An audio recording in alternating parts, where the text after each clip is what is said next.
Hello again, everybody. Welcome back to FreshBaked. I'm your host, David, and I'm here at Buena Vista Street. And tonight we're going to be talking about what's new and newsworthy here at Buena Vista Street and in downtown Disney. We got a few updates for you. And this time I thought I'd take you around the land specifically and show you all those things rather than reporting at it from that stuffy old desk. So let's go check out Buena Vista Street. We're going to start in Grizzly Peak as we walk our way down to the end of the land. The first thing I want to talk about is that there's been speculation that there may be another shutdown, an extensive one like the one we had a while back where everybody was told to stay home. That's not final yet. It's just kind of a warning from the governor about you know get your act together, California, kind of thing. Having said that, I don't think that nobody that I'm aware of, least of all Disney, is acting as though that's going to happen. In fact, they're sort of acting the opposite. My understanding is that Disney is planning to do expansion of Buena Vista Street, still shops and dining only, but they are going to be pushing the boundaries of where you can do that. So right now, Grizzly Peak, you can actually walk this whole stretch, but it ends right here as you approach the Grizzly Peak sign here on its way down to Redwood Creek Challenge and Grizzly River Run. There was I've been told that there was a test done a few days ago where they extended all this back towards, all the way past Redwood Creek, I think, towards the entrance to Grizzly River Run.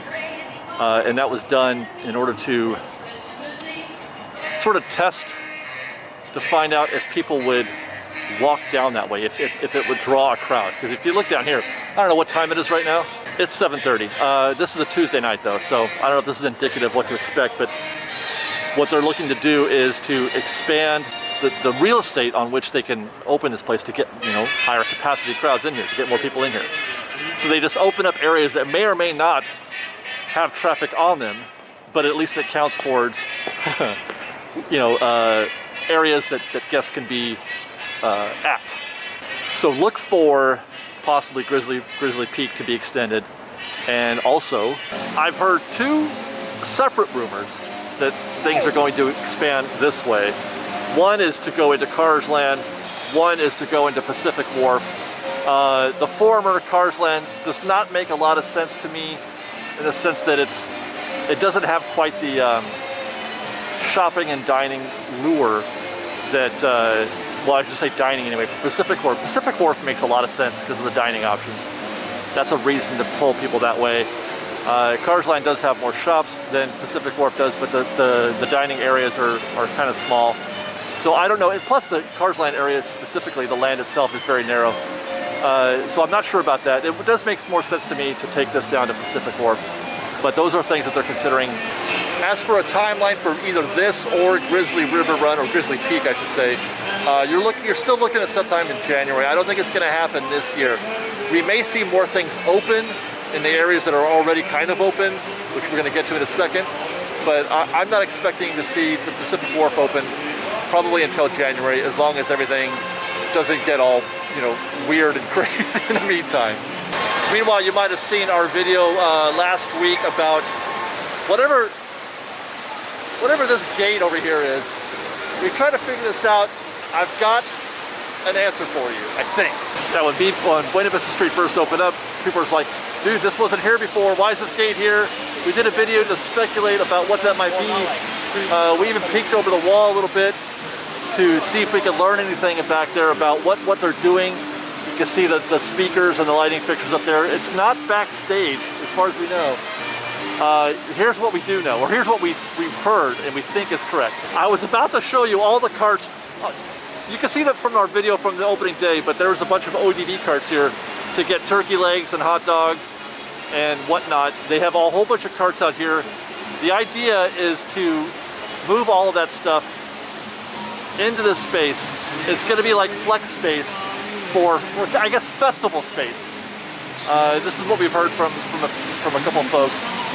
So when this door's open, they'll be moving those ODD carts in there, or if there's like a food and wine, you might find food and wine stuff in there, and that is why there's a gate as opposed to it always being open, because there's not always going to be a food and wine event or some other kind of event. They may not always need it.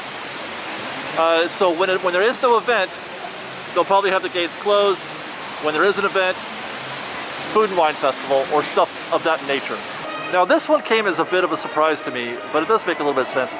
Gone Hollywood and Off the Page are rumored to be opening as soon as next week. And it does make sense because they're already in this place that's open already. You can already reach the doors, the front doors for both Off the Page and for Gone Hollywood. They just haven't opened up the stores yet. It's a cast member situation. I believe they need to get people recalled and ready to operate the locations. So I'm not sure when that might happen, but that is what I'm understanding, is that these could be opening pretty soon, as early as next week perhaps. Which I am very happy to hear, because Off the Page is my favorite gift shop in the whole park. Well, I don't know, either Off the Page or Humphreys, which, by the way, the same logic could apply for Humphreys, because it is already also in a space that guests can access under the current alignment, the way the park is set up, the way Grizzly Peak is set up. So I haven't heard anything about Humphreys, but that's just as logical as Off the Page. And I think that's a pretty good sign for those of you who are hoping that the parks reopen. Not necessarily, attractions and things like that, but just more things to do in Buena Vista Street, more things to do in downtown Disney, getting things a little bit more back to normal. Assuming, like I said before, that things don't get completely wonky with regard to the virus, etc., and things getting, back to normal. And that's it for news from Buena Vista Street, but we do have one more bit of news, and that's for World of Disney, where they have set up a mobile checkout. Let's go take a look at that. So it looks like in order to make things a little easier, a little more graceful in here at the World of Disney, they've added a mobile checkout. The idea is you go to your Disneyland app, there's a mobile checkout on the app, and then you scan your items and you put them in the mobile checkout bag. If you don't know how to do this, it's pretty simple.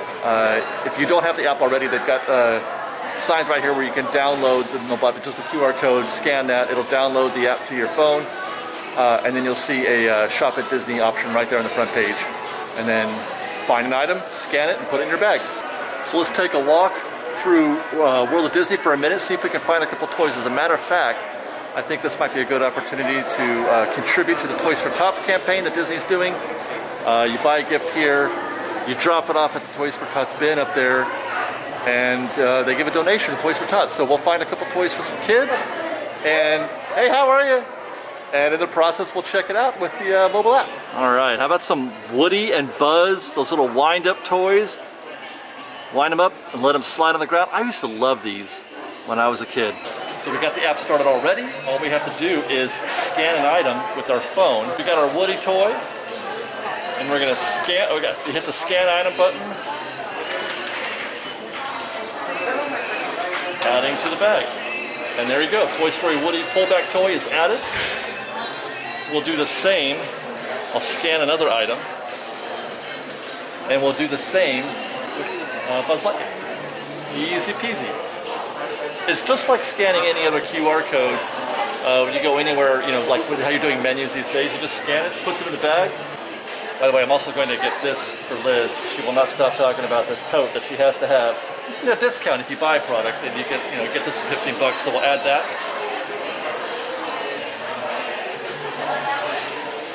To our bag as well. Now, we'll check out.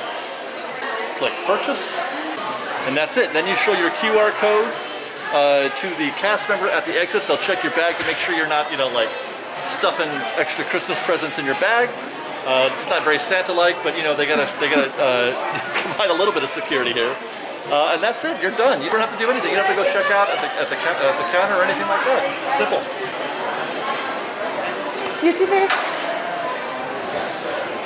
So you're just going to show them your QR code that we have on the app right now, and they'll just walk us out of here.